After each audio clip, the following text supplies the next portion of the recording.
4-year-old son fought cystic fibrosis. Carrie and Patrick Burns were fighting collection agencies. They have since lost their retirement funds, their home, and their son. The fallout from their medical debt, however, continues. Our fourth story on the countdown, new legislation aimed at helping Americans forced to declare bankruptcy, the ability to declare bankruptcy and do it quickly. The man who's overseeing the legislative fight, Senator Sheldon Whitehouse, joins us presently. But first, the details. A Judiciary Subcommittee today holding hearings on the Medical Bankruptcy Fairness Act, aimed at carving out an exception to current bankruptcy law by providing assistance to those buried in medical debt, like the aforementioned Carrie Burns. Ms. Burns and her husband Patrick tried to help their son Finnegan through a 13-month battle with cystic fibrosis. Both parents took leave from their jobs and lived off of disability and unemployment pay. After several surgeries, the Burnses fell so far behind in their bills they could not recover. And young Finnegan Burns lost his battle with cystic fibrosis in March. His mom and dad, though, are still fighting theirs with creditors.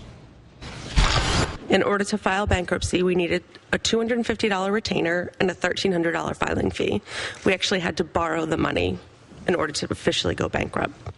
Burns' family also had to go through mandatory credit counseling. Carrie Burns called the entire process demeaning and demoralizing.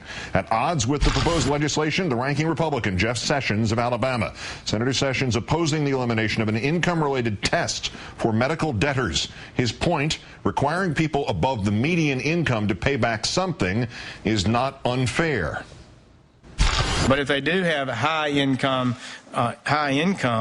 then why shouldn't they pay their hospital? Backing the White House proposal, Elizabeth Edwards, who testified that the plan would be a less catastrophic bankruptcy option that recognizes unique circumstances. I sit in a chemotherapy chair once every few weeks and listen to people speaking with the person who accompanied them, wondering how they're going to pay for the kinds of care that they need in order to stay alive. Joining me now, as promised, the chairman of the Senate Subcommittee on Administrative Oversight, Sheldon Whitehouse. Senator, thanks for your time tonight. Good to be with you, Keith. Thank you. How is this not a no-brainer? How do the Republicans fight you on this? I don't know. You got me. This is the perfect family. Carrie Burns and her husband Patrick both worked. They're a hardworking American couple. She had worked since she was 14 years old.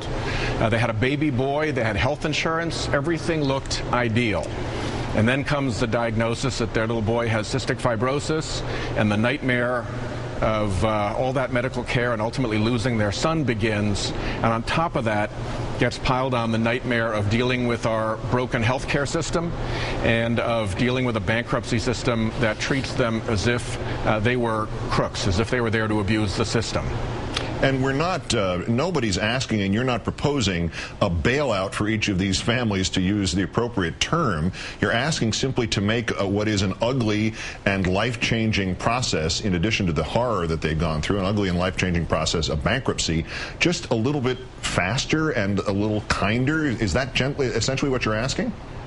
Yeah, the human element of this is really important. We've talked about the healthcare problem in terms of, socialized medicine and all these concepts. We talk about bankruptcy. Here is a mother in the intensive care unit with her dying son, and she is being bombarded by collection agencies calling her on the cell phone. When the boy dies and she has to come home to Rhode Island, she has to sell goods on eBay to pay for the gas and the tolls home because she's so broke. And when she gets back and she tries to go into bankruptcy, she has to undergo credit counseling and answer questions like, what has this experience taught you about better managing your credit? I mean, and she's doing this to a machine. There's a computer on the other side of the credit counseling. I tell you, for a party that likes to say that government should keep out of people's lives, this is government requiring a mother who just lost her son to go through nonsensical credit counseling just to string out the process longer. I think the original purpose of this bill was to string out the process longer so that credit cards could make more money off people longer. But let's at least carve out people who've had a medical catastrophe.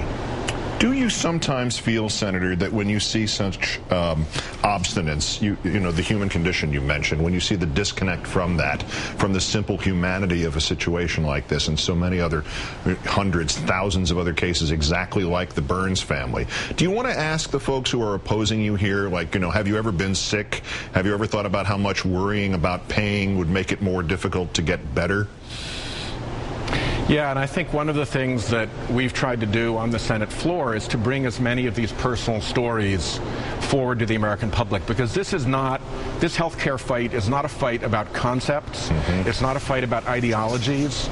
It's a fight about families who think they have coverage, and then there's a hole, and they lose everything that they've ever fought for. It's a fight about people who think they have coverage and lose it, and then they don't go to the doctor's visit, and they miss that critical diagnosis, and their disease takes them on a deadly path because they didn't get diagnosed in time. I mean, these things happen over and over and over again, and the human cost of our present healthcare system simply has to be brought home over and over and over again against the propaganda. Well, Senator, I congratulate you on your restraint and not, you know, slamming your head against one of those marble walls behind you when you deal with this in this kind of intensity. And as always, my compliments and my thanks to your great efforts on this, Senator Sheldon Whitehouse, Democrat of Rhode Island, and the Judiciary Committee. Thank you again, sir. Thank you, Keith.